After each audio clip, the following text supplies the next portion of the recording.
Hey everybody, Adam Davidson, RadCast. It is Monday, the 12th of November, 2018. Let's get the week started with Colossians chapter 3, verses 18 and 19. We'll just start there. It says this: Wives, submit yourselves to your husbands as is fitting in the Lord.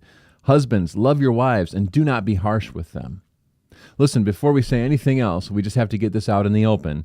The marriage arena, the house, the home, the family, this is the place where spiritual formation happens. Because this is where our best and worst moments shine. And this is where we spend a majority of our time.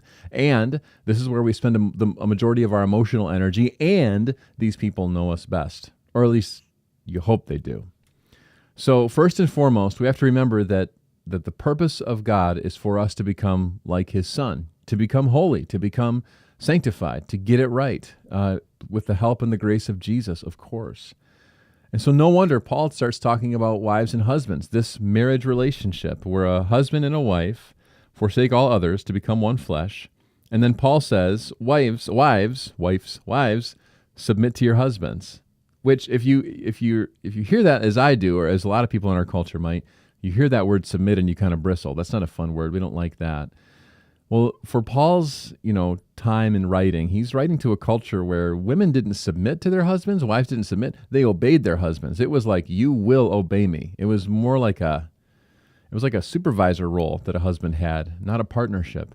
Paul is describing a partnership. When he says to the wives, submit yourselves to your husbands as is fitting in the Lord, he's saying, let's remember that Jesus is the Lord over everything, including the family. And so you've got a husband and a wife.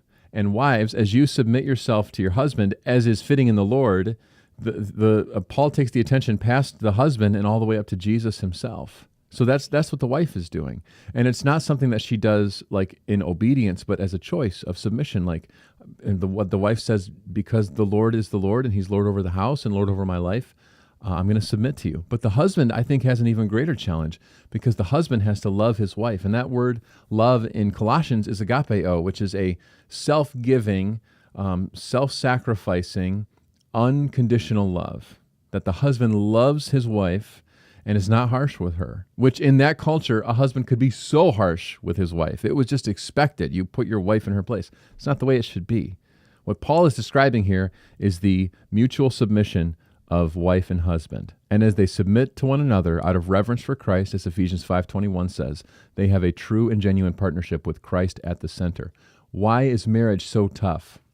It's because it calls us to outserve each other. That really is the point, as we mutually submit to each other as husband and wife. This is the key to a balanced marriage. It's nearly impossible, except by the grace of our Lord. That's RadCast.